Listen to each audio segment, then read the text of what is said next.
Well, we've got a guest right now that has got a really neat thing that she's doing. And again, when I first heard about this, it was another one of those things. I'm not sure I understand. I'm not sure I know how I feel about this. Joining us from Erie, Pennsylvania is Laura Merriott. Hello, Lori. Laura. Hi. I don't know why I'm calling you Lori. Hello, That's Laura. okay. Hi, folks. How are you? Hey. I am fine. Thank you for giving us the opportunity to share our information with you. Well, let me tell everybody what you're doing, and then we'll discuss it. And I'll just bring up to you some of the thoughts that I've had. First off, if it saves a baby, then obviously you can't complain about it. But what you're doing is you're offering women who are abortion minded $3,000 not to have an abortion. Is that right? That's right. Okay. So a woman who's thinking about having an abortion, you see her in a sidewalk counseling situation or in a crisis pregnancy situation or ever how you come across her, if she's going to have an abortion, and what you're saying is that very often these women's justification for this, I just can't afford to have a baby right now. That's right. And so what you step in and say, okay, well, we'll give you $3,000 if you want to abort. That's exactly our mission, yes.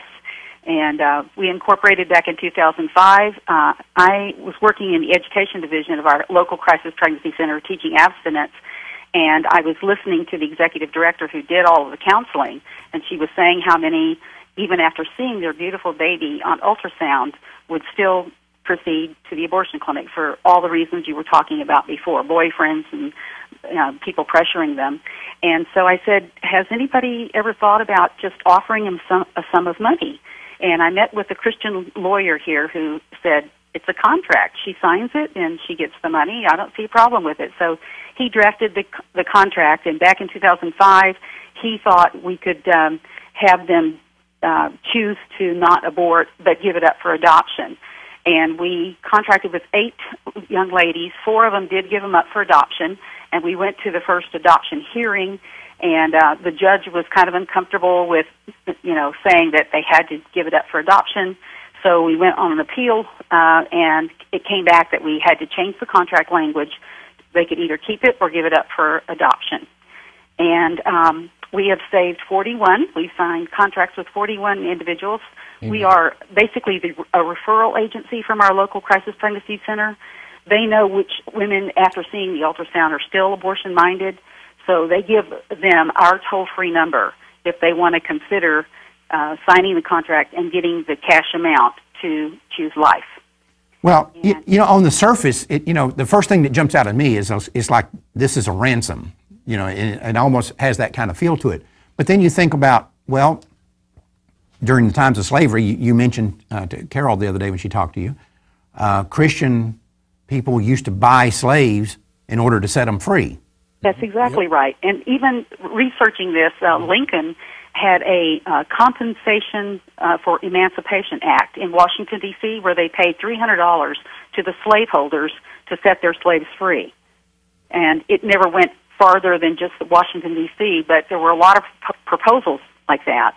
And I gave you a list of the nations.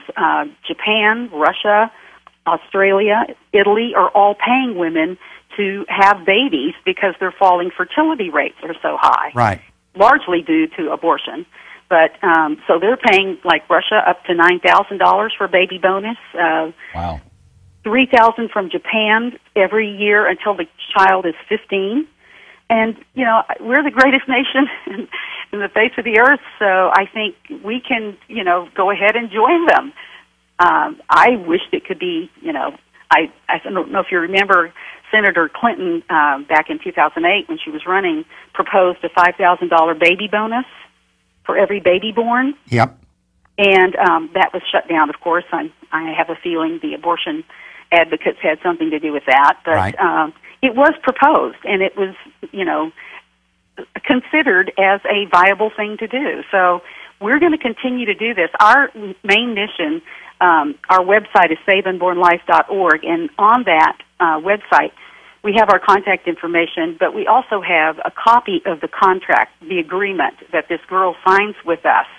And since it's in Pennsylvania, the language does say Commonwealth of Pennsylvania. So we are trying to spread the word to crisis pregnancy centers that they should try and use this contract. And if the woman is still abortion-minded after all of the counseling they've done, try that as an option. And we have found that it does make a difference in many cases. Yeah, you know, it's just, like I say, it's one of these things that the first time I heard about it, it just kind of caught me off guard a little bit. But the more I think about it, you know, it makes sense. And like I said, we do these other things. We through our tax code, we encourage people to have babies, and sometimes we encourage them not to have babies. And so this is taking it into the private arena and saying, that's right, we're putting our money where our mouth is, right? Exactly. This is building a better mousetrap. You know, we're here to save babies through every moral, legal, and ethical means possible. Right. You know, we offered in San Bernardino women $1,000 to keep their babies, and sometimes that's all it took. But my simple math here, 41 babies times 3,000 is about $125,000 to save 41 people. Yeah. That's cheap. That is, those babies' lives are priceless, and Yeah. and you know, if 3,000 will convince them in that heated time where they're considering one way or the other, and that's what we found. You know, it does sway very many of them. We luckily don't have an abortion clinic here in Erie, but they have to travel 2 hours to either Cleveland, Buffalo, or Pittsburgh to get their abortion done. And, you know, since our crisis pregnancy center sees a lot of those that need dating ultrasounds, we pretty much can assess which ones, you know, are still going back and forth. And then she gives the toll-free number, and they sign. We meet with them and sign that contract. And then at the time of birth, we just go visit them and give them their money. Well, and you also stipulate in the contract, as I understand, I haven't seen it, but that they can't be doing drugs. In other words, they have to do the right things prenatal to take care of this baby.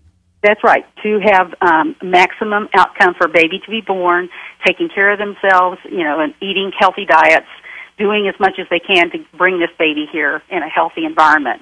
Now, what percentage of these young women choose to have their baby placed for adoption, and what percentage keep them? Well, we most of them are keeping their babies, and again, we're just happy the baby's there. Right. But we did have an adoption last year, and she used her money to go forward with her education. And she's still in touch with us, and I just applaud her. It was a beautiful, courageous choice. And the baby got here, and she got some financial compensation. Wow. That's awesome. Yeah, my thought is that you've got abortion funds established all over the country to help sway women to abort. Yeah. Right. So why not do the opposite? That's a great point. You know, we pulled out of, I didn't, but Carhartt's trash, you know, pro-lifers pulled out forms that had been filled out to apply for abortion funds for this exact amount of money, $3,000, right. $1,000. And if they didn't have this money, they wouldn't have aborted. So why not give them money to do the opposite? That's a great point, Jill. Right. You know, and you know who funds the NAF?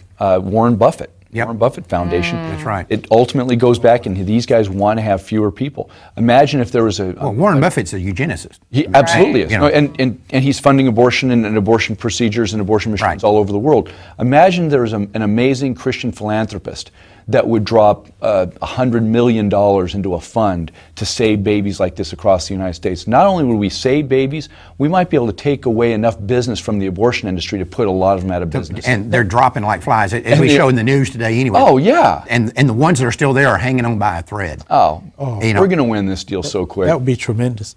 Jill, Yeah, that is hopeful news. Yes, it is. Well, the Erie, Pennsylvania abortion clinic closed down a few years ago. Yep. Yes, it did. Yes, it did. The person was traveling, you know, long distances and had all kinds of, you know, penalty things against him. And luckily, you know, he got out of here, and we're just very blessed about that, you know. Well, it wasn't luck. It was a lot of work, but we'll keep praying. Right. Yeah, Jill once asked us what was one of our favorite movies. And for mine, it was Schindler's List. Mm-hmm. And I noticed Mark made some notes on the Schindler, because one of the things he did, he actually bought some of the people that was... Bought some of the Jews.